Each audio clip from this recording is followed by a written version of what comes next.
Welcome back as we work to connect with each other and to Jesus.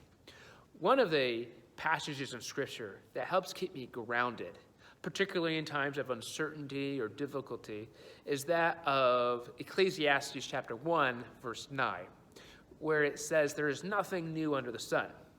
What it reminds me of is that what I'm going through is not necessarily unique to me. It's a shared experience that others are also experiencing now, but also throughout history.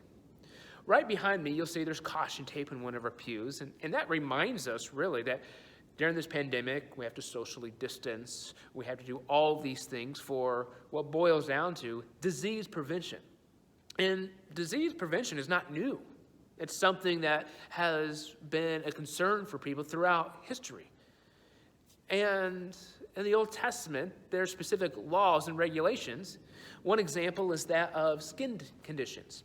If somebody had some type of rash or skin condition, they'd go to the priest, and the priest would examine them, and that person would likely have to quarantine for 7 days.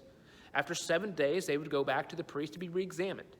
And if certain conditions were met, they would quarantine for 7 more days before they could then be considered ceremonially clean. And so they had all these things that they had to go through to make sure that the disease didn't spread and that it was contained properly. Well, in Luke chapter 17, Jesus encounters 10 lepers. And according to the Old Testament, those who had leprosy had to be removed from the community. They couldn't live with other people. They had to go be separate. And so these 10 lepers are living together as a community within themselves because they couldn't live with anybody else. And so they call out to Jesus from a distance. They say, "Jesus, have pity on us." And Jesus' response is, "Go present yourself to the priest because you are cleansed." And the story tells us that as they were going, they were cleansed. And so they're on their way, and they realize that they are healed. 9 of them continued on, while one of them, who we find is a Samaritan, which would have been the one that would least likely come back, came back to Jesus and worshiped him. And Jesus' question is, weren't all 10 cleansed? Why has only one come back? Now, some may ask, well, Jesus told them to go present themselves to the priest. They were following his instructions.